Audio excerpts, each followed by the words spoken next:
Hadirin wal hadirah jamaah Masjid Jami Uswatun Hasanah yang dimuliakan Allah, puji dan syukur bersama-sama kita panjatkan kehadirat Allah Subhanahu wa taala. Sholawat dan salam senantiasa dilimpahkan kepada junjungan kita baginda Nabi Muhammad sallallahu alaihi wasallam, kepada keluarganya, sahabatnya, dan seluruh pengikutnya hingga hari kiamat. Pada pagi hari ini bersama-sama kita melanjutkan kajian tafsir Al-Quran, yang mana pagi hari ini sampai pada pembahasan surah ke-94, surah Al-Insyirah. Jamaatul kiram yang dirahmati Allah, tentunya apabila yang disampaikan ada kesalahan, mohon untuk langsung diingatkan. Suratus syar'i makiyatun bila khilafin, nuzilat ba'da surati du'a. Surah Al-Insyirah, ataupun banyak yang mengatakan namanya surah Asy-Syarh. Al-Insyirah ataupun surah Asy-Syarh, Asy-Syarh.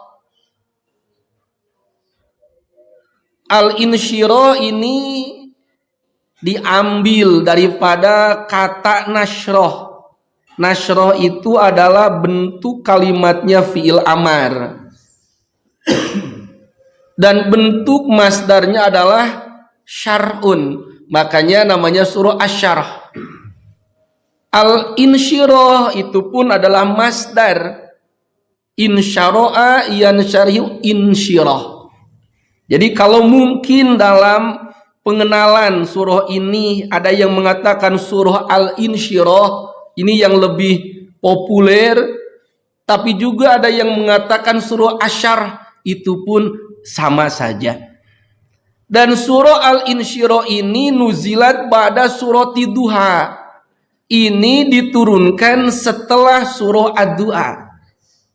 Kebetulan kalau kita lihat dalam susunan 114 surat yang sama-sama kita baca, posisinya ini berurutan. Ini jarang dalam susunan yang dalam urutannya berdekatan.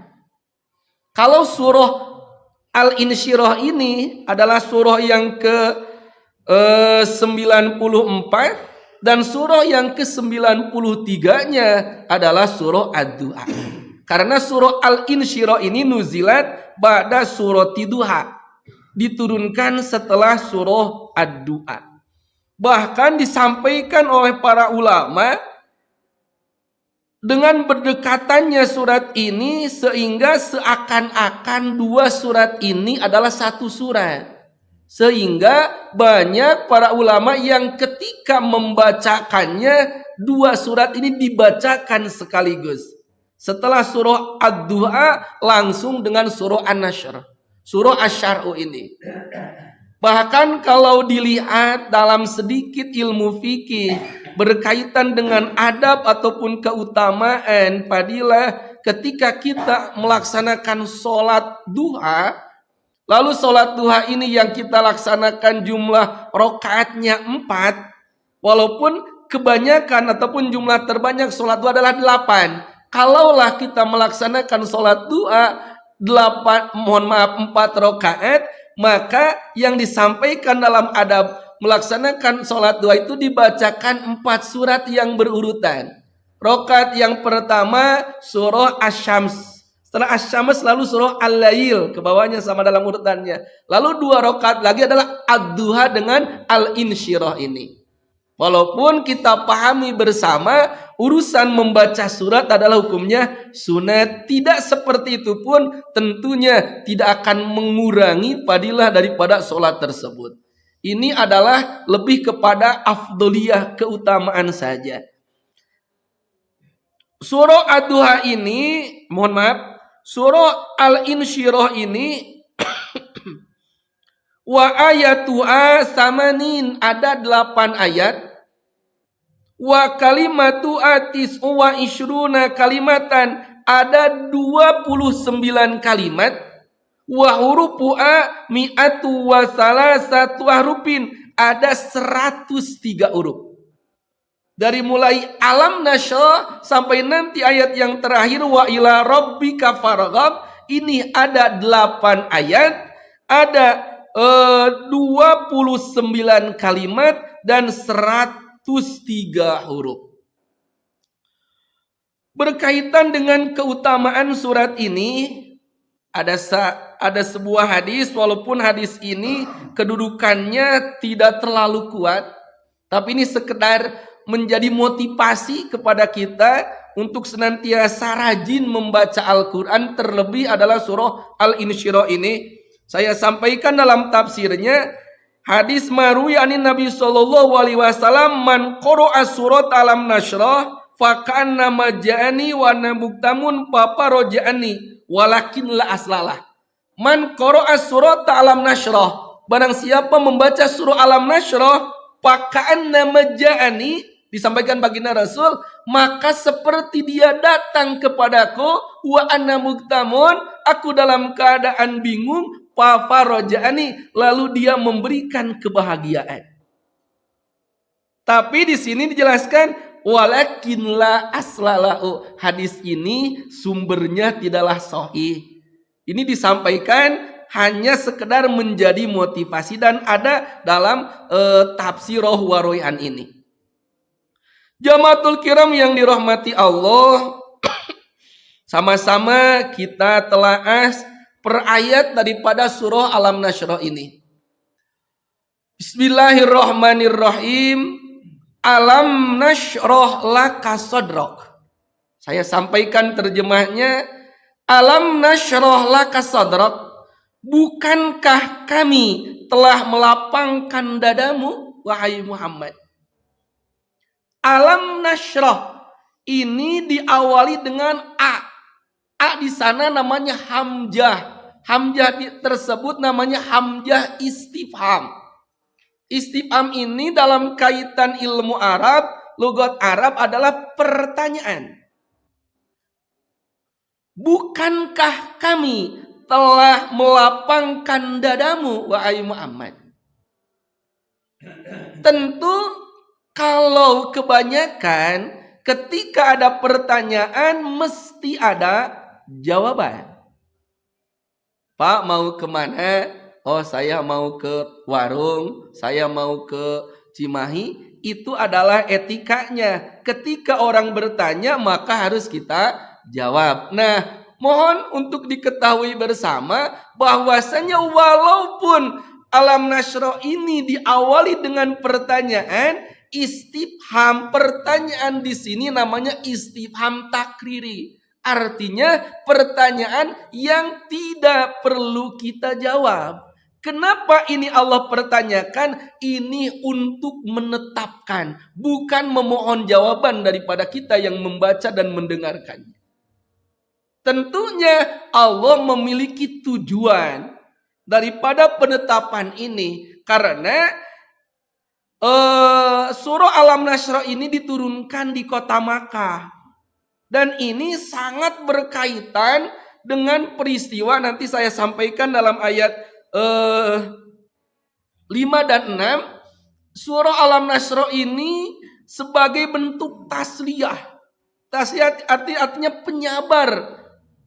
Allah memberikan nasihat kepada baginda Rasul agar senantiasa istiqomah dalam menjalankan dakwahnya. Setelah begitu banyak tantangan dan rintangan, caci dan maki yang disampaikan oleh orang-orang Quraisy.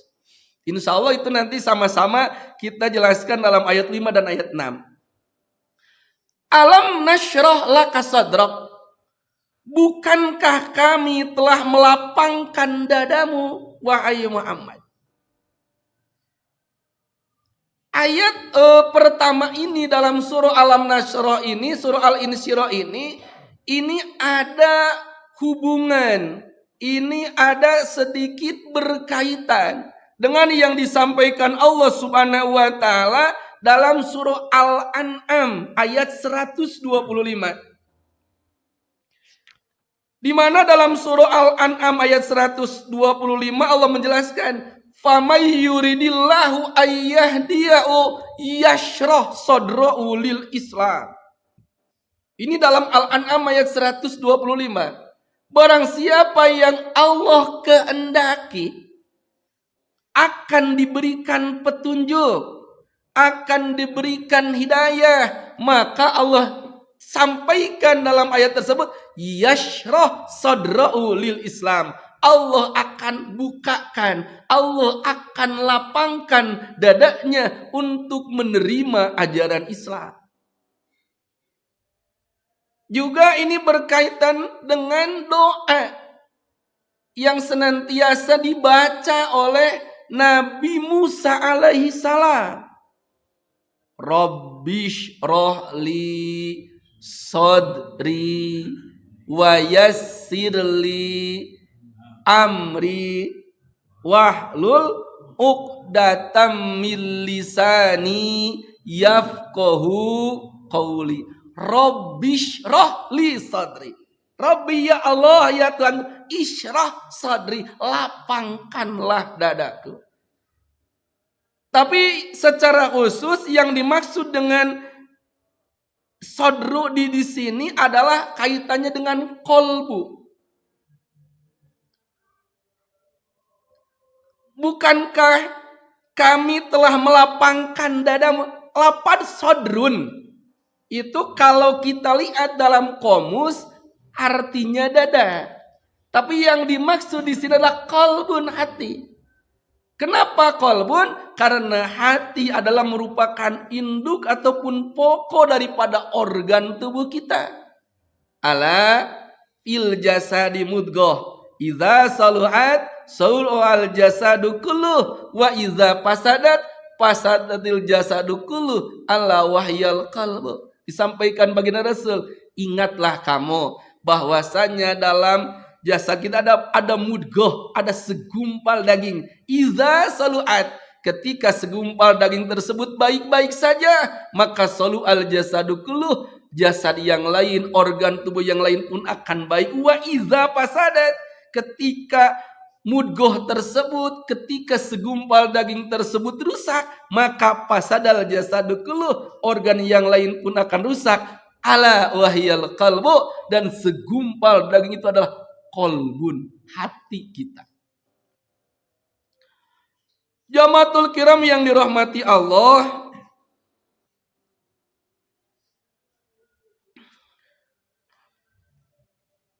dalam hadis disampaikan wafil hadis, idza dakhalan nur fil qalbi insyara'a. Ketika masuk nur cahaya fil qalbi dalam hati, insyara'a, maka akan lapanglah, akan terbukalah hati tersebut. Kaitan dengan Al-An'am tadi yang berkaitan dengan ayat ini, suatu ketika baginda Rasul ditanya apa yang dimaksud dengan lapang dada. Su'ila Rasulullah an syar'i sadri. Maka dijawab baginda Rasul, yang dimaksud lapang dada ataupun hati yang terbuka adalah huwa nurun, adalah cahaya. Cahaya yaklifuhullah fi qalbil mu'min, yang Allah berikan cahaya tersebut kepada hati orang yang beriman, sehingga yan syari'u wa yanfati'u, hatinya menjadi terbuka. Apakah orang yang mendapatkan cahaya tersebut ada tandanya, ada cirinya? Famalidzalika amaratan, apakah ada tandanya? Itu disampaikan adalah di antaranya adalah al-inabatu ila daril khulud wat tajafi an daril ghurur, dan juga wal istidadu lil mauti qabla nuzulil maut. Lalu ayat yang kedua, wa wada'na anka wizrak, dan kami pun telah menurunkan bebanmu darimu. Wa wada'na anka wizrak, dan kami pun telah menurunkan bebanmu darimu. Yang dimaksud dengan ayat wa wada'na anka wizrak, dalam tafsirnya dijelaskan kinayatun an ismati minadz-dzunubi wa tathiru'u minal ajnas. Yang dimaksud dengan menurunkan darimu bebanmu, bahwasanya baginda Rasul Nabi kita Muhammad sallallahu alaihi wasallam ismatuhu minadz-dzunub, dijaga beliau dari berbuat dosa. Wa tathiru'u minal ajnas, hatinya dibersihkan dari kotoran-kotoran, dari penyakit-penyakit hati. Ini sesuai dengan yang disampaikan Allah Subhanahu wa taala dalam surah Al-Fathu ayat yang kedua, liyaghfira lakallahu ma taqaddama min dzambika wa ma ta'akhkhar. Bahwasanya liyaghfira laka, Allah telah memberikan ampunan kepada baginda Nabi, ma taqaddama min dzambika wa ma ta'akhkhar, bukan hanya dosa yang telah diperbuat, yang akan pun sudah diampuni, dijaga oleh Allah Subhanahu wa taala. Makanya Allah sampaikan wa wada'na anka wizrak. Ayat yang ketiga, allazi anqadha dhahrak, yang memberatkan punggungmu. Wa rafa'na laka dzikrak. Ayat yang keempat, dan kami tinggikan sebutan namamu bagimu.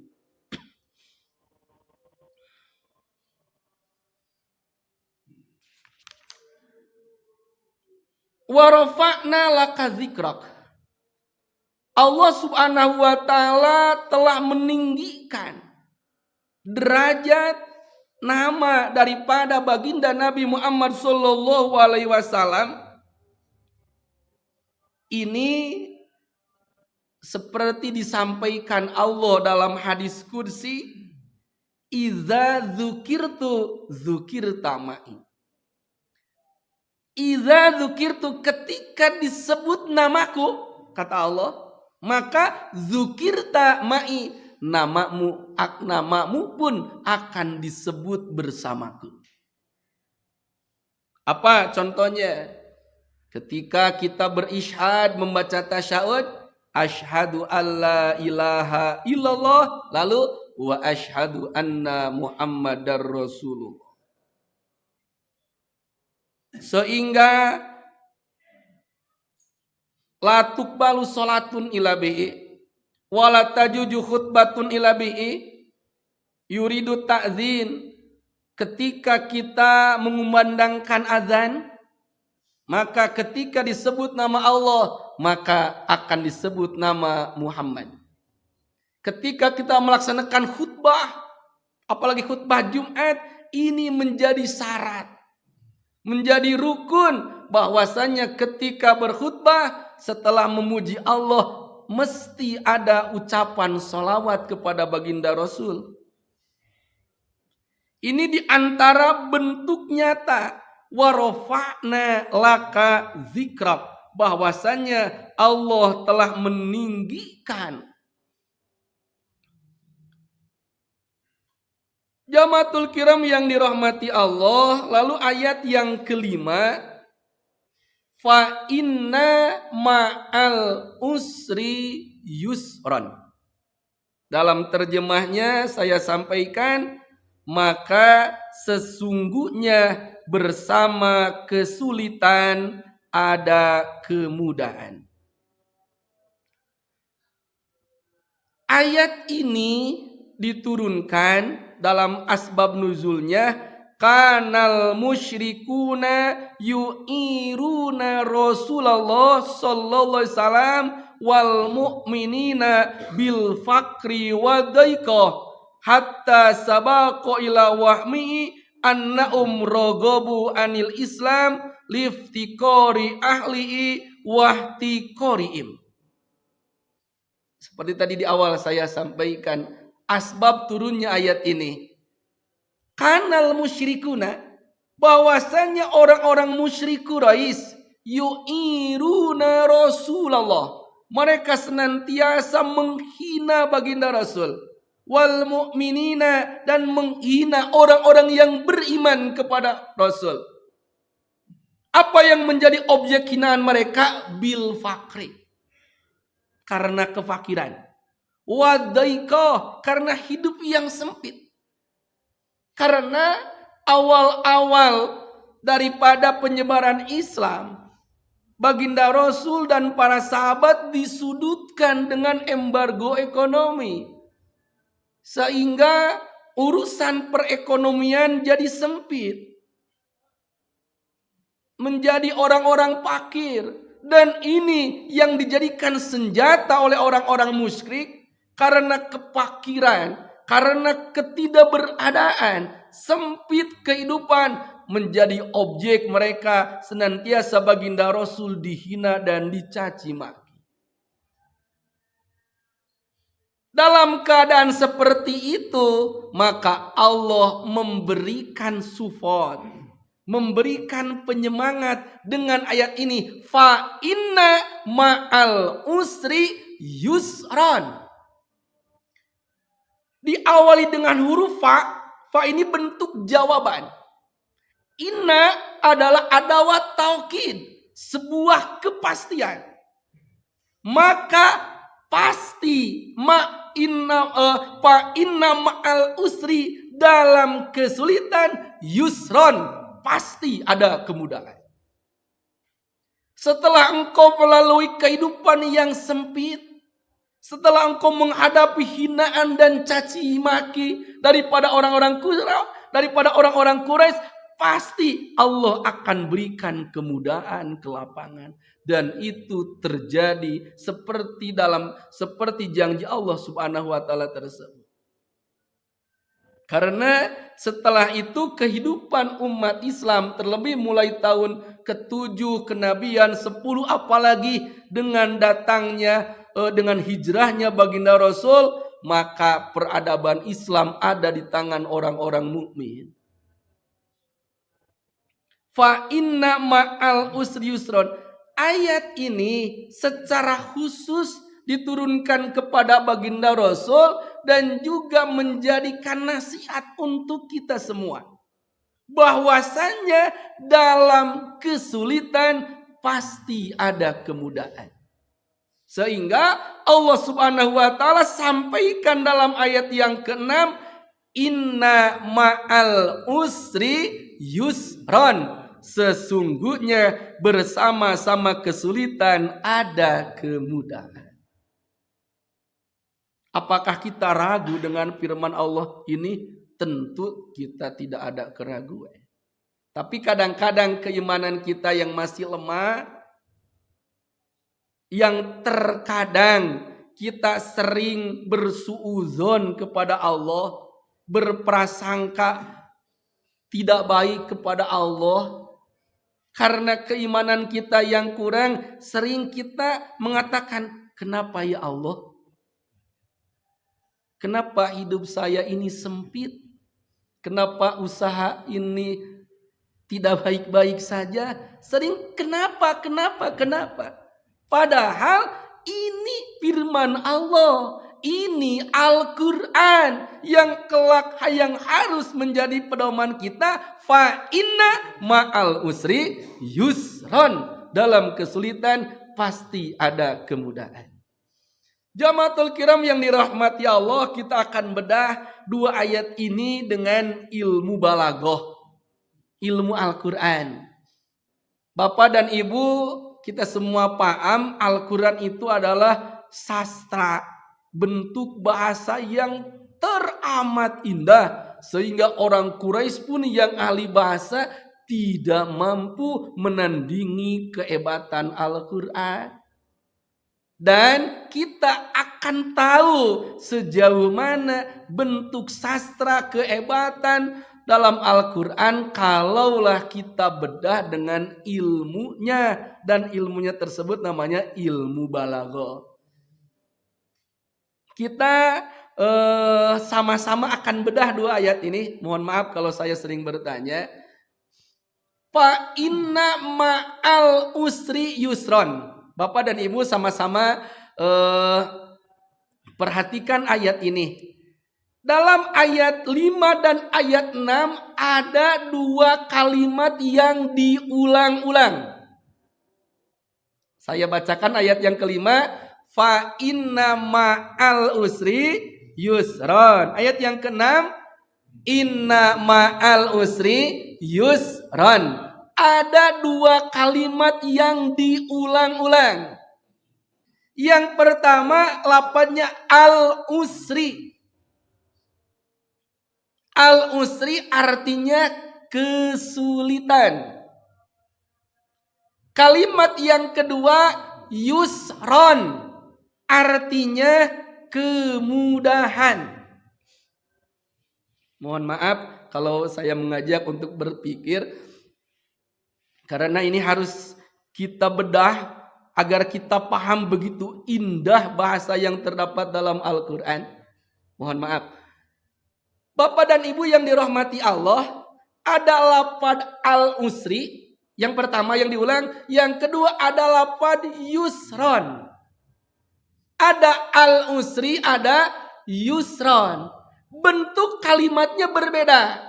Kedudukan dalam bahasa Arab atau lugat Arab berbeda. Al-usri ini bentuknya makrifat. Mohon maaf dengan saya bahasa Arab. Makrifat itu artinya tentu. Artinya satu makrifat itu. Kalau yusron, lafadznya nakiroh. Nakiroh itu artinya umum. Kalau bahasa Sunda mungkin seperti ini. Upami saurang, bahasana teh tuang, gitu kan? Upami seueuran, tararuang, taruang, tararuang. Nah, itu kurang lebih bahasa seperti itu. Mohon maaf saya ulang lagi. Mohon maaf untuk sama-sama berpikir. Al-usri, lafaz yang diulang pertama al-usri bentuknya makrifat. Artinya satu, maka kesulitannya satu. Kalau lafaz yang diulang yang kedua, lafaznya yusron. Yusron ini kedudukannya nakiroh. Nakiroh itu artinya umum. Maka Bapak dan Ibu yang dirahmati Allah, summa minal qawaidil musyaharah iza atat nakiratan mukarraratan taghayarat wa in yu'rab sani tawafaqo kazal mu'arrafani. Dalam ilmu balaghah dalam kitab Uqudul Juman disampaikan kaidah. Kalau ada lafaz nakiroh diulang, tadi mana lafaz nakiroh? Ada al-usri, ada yusron. Saya lihat dengan isyarat saja. Al-usri ini ma'rifat. Yang kedua yusron, nakiroh. Ada lafaz nakiroh yang diulang mana? Lafaz yusron. Ada lafaz ma'rifat yang diulang mana? Al-usri. Nah, kalau dalam susunan kalimat Arab, kalau dalam Al-Quran ada dua lafaz ma'rifat yang diulang, maka lapad yang kedua sama dengan lapad yang pertama. Kalau lapad nakirah yang diulang, maka lapad yang kedua bukan lapad yang pertama.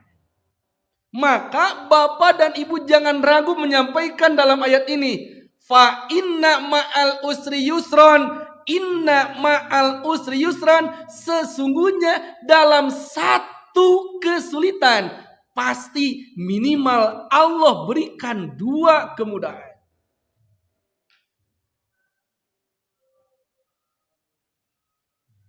Ini disampaikan Allah Subhanahu wa taala. Artinya kita jangan selalu menyalahkan dengan keadaan. Kita tidak usah dan jangan sampai ragu dengan janji Allah. Ketika saat ini, ketika hari ini Allah berikan kepada kita kesulitan. Apa yang mungkin digambarkan kesulitan? Ya mungkin jasad kita tidak baik-baik saja, usaha kita tidak baik-baik saja, ataupun mungkin keluarga kita tidak baik-baik saja, ataupun mungkin dengan tetangga tidak baik-baik saja. Sesuatu hal yang mungkin secara pemikiran, secara ta'akuli kita itu adalah kesulitan. Maka yakini kita bersama bahwasanya dalam kesulitan tersebut pasti Allah akan berikan kemudahan. Bahkan kemudahannya bukan 1:1, minimalnya 1:2, dan tentunya 1 bisa banding 10. Sudah untung 1:2 itu sudah untung. Dan tidak menutup kemungkinan wallahu yudhaifu liman yasha. Allah akan lipat gandakan. Fa inna ma'al usri yusran, inna ma'al usri yusran. Tentunya bukan kita harus mendapatkan kesulitan, karena mudah dan sulit adalah sesuatu hal yang pasti. Wa tilkal ayyamu nudawilu abainan nas. Dunia ini oleh Allah kan selalu diputar balikan seperti roda pedati. Kadang di atas, kadang di bawah. Ada sehat, ada sakit, ada sempit, ada mudah. Itu adalah sunnatillah, sunnah Allah yang pasti kita rasakan bersama. Nah, ini ketika baginda Rasul, ini secara khusus, ketika baginda Rasul menghadapi ujian yang teramat berat, dihina, dalam bahkan dulu pernah disampaikan dalam surah Al-Alaq, pertama kali wahyu Allah sampaikan, baginda Nabi sudah disebut adalah seorang sihir, seorang dukun, seorang pembohong besar. Ketika baginda Rasul menyampaikan risalah pun juga kita sama. Ketika kita menyampaikan kebenaran, kita menyampaikan ajaran Islam, jangan heran kalau banyak orang yang tidak senang. Itu adalah sebuah sunnatillah yang pasti, fa inna ma'al usri yusron. Inna ma'al usri yusron.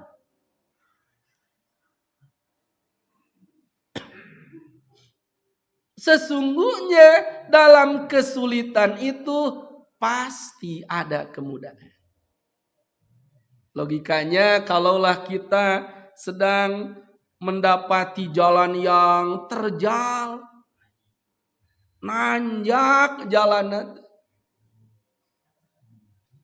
kita ya jalani saja, karena pasti setelah jalan terjal tersebut selesai, ada jalan yang baik-baik saja, ada jalan yang rata. Kalaulah kita diberikan ujian oleh Allah, terima saja, karena menerima qada qadar itu bentuk iman. Yakini saja, pasti setelah kesulitan ini akan terbitlah kemudahan, akan datanglah kemudahan. Wa inna ma'al usri yusron, inna ma'al usri yusron. Lama nuzilat hadhil ayat, setelah ayat ini turun kepada baginda Rasul, qala Rasulullah sallallahu alaihi wasallam, absyiru faqad ja'akumul yusru la yagliba usrun yusraini. Ketika ayat ini disampaikan kepada baginda Rasul, bentuk support dari Allah, Allah mengingatkan kepada Nabi agar tidak berhenti dalam berdakwah, tidak berhenti dalam menyebarkan hak, tidak berhenti menyebarkan kebenaran. Maka absyiru faqad ja'akumul yusru. Berbahagialah, bersemangatlah, laluilah, hadapilah, faqad ja'akumul yusru, pasti akan datang kemudahan.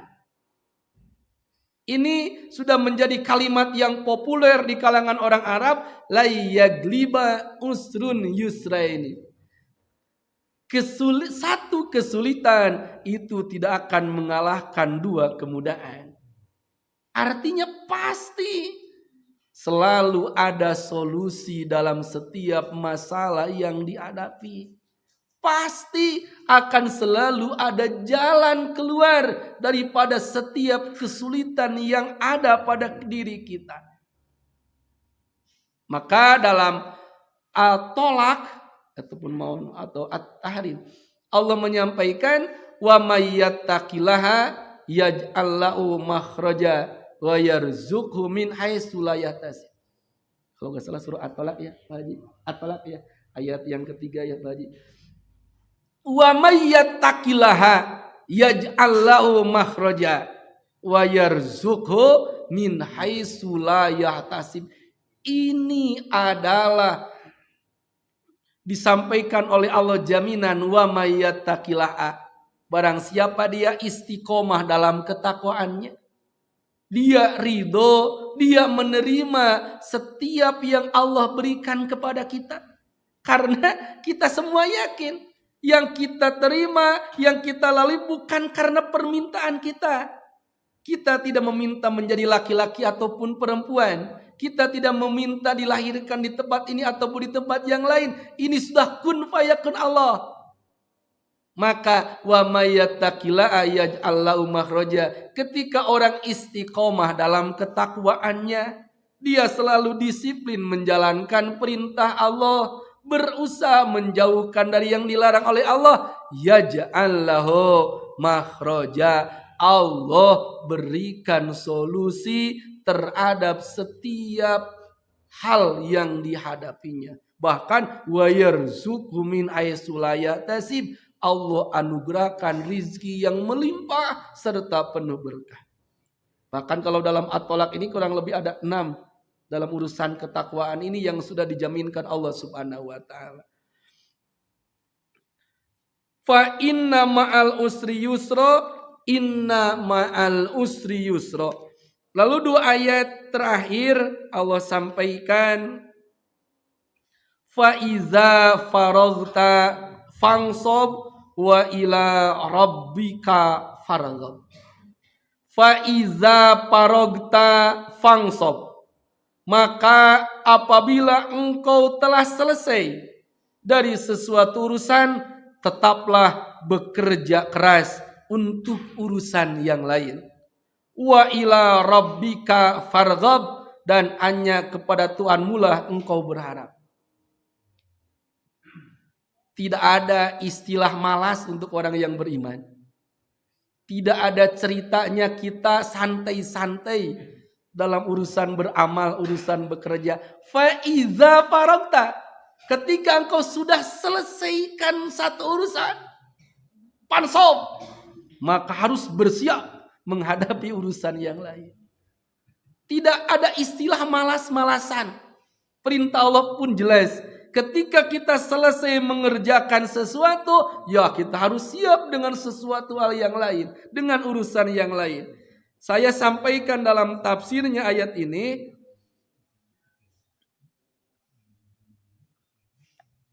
yang berkaitan dengan ayat faiza paragta pangsop, qala Ibnu Abbas, disampaikan oleh Imam Ibnu Abbas, "Iza paragta minas sholatil maktubah pansob ila rabbika fid du'a warghab ilahi fil mas'alati yu'tika." Ini disampaikan oleh Imam Ibnu Abbas. "Iza paragta minas sholatil maktubah." Ketika engkau sudah selesai melaksanakan sholat fardu, pansob ila rabbika fid du'a, maka bersegeralah, maka siapkanlah, maka lanjutkanlah dengan berdoa kepada Allah Subhanahu wa taala. Seperti tadi disampaikan oleh guru kita, sudah sholat, lalu wiridan, lalu berdoa. Itu Pak Iza Parokta, ketika sudah selesai sholat, tentu tidak langsung bubar, tentu tidak langsung pulang, tapi pansob, lanjutkan dengan amal-amal yang lain. Ada zikirnya, ada doanya. Disampaikan, warghab ila rabbika bil mas'ala yu'tika.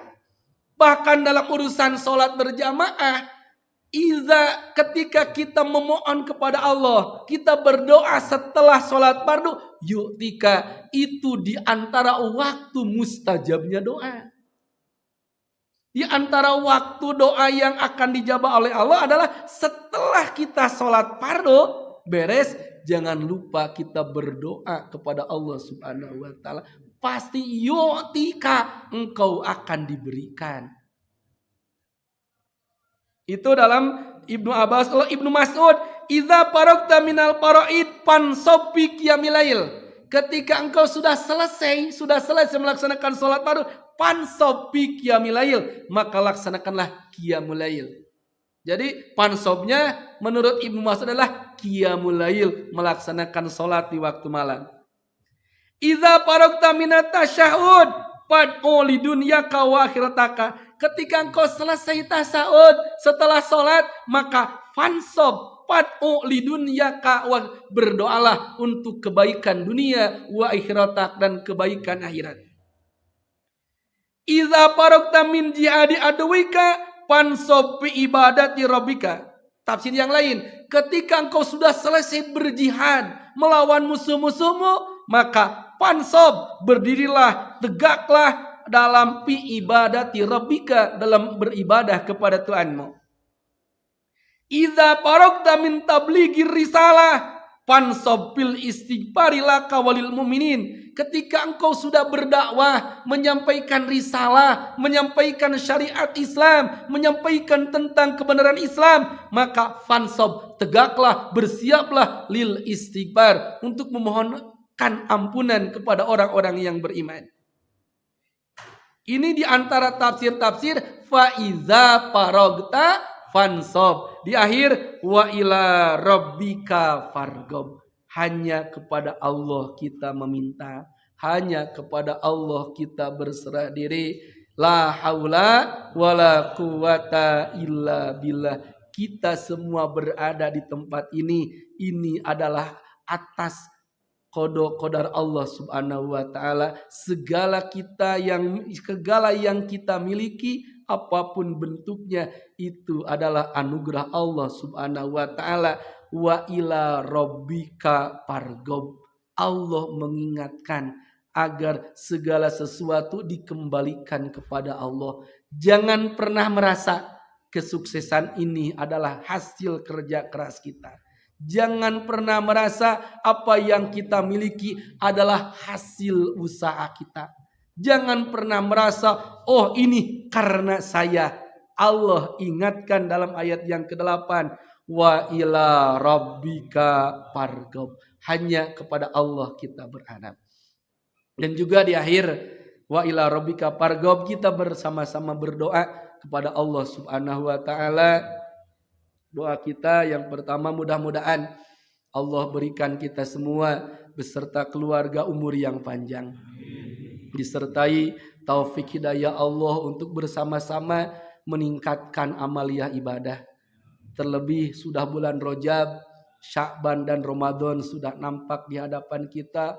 Mudah-mudahan tahun ini pun Allah anugerahkan kepada kita bisa-bisa beramal, berjumpa dengan bulan Rajab yang mulia, bulan Sya'ban yang mulia, dan bulan Ramadan yang mulia.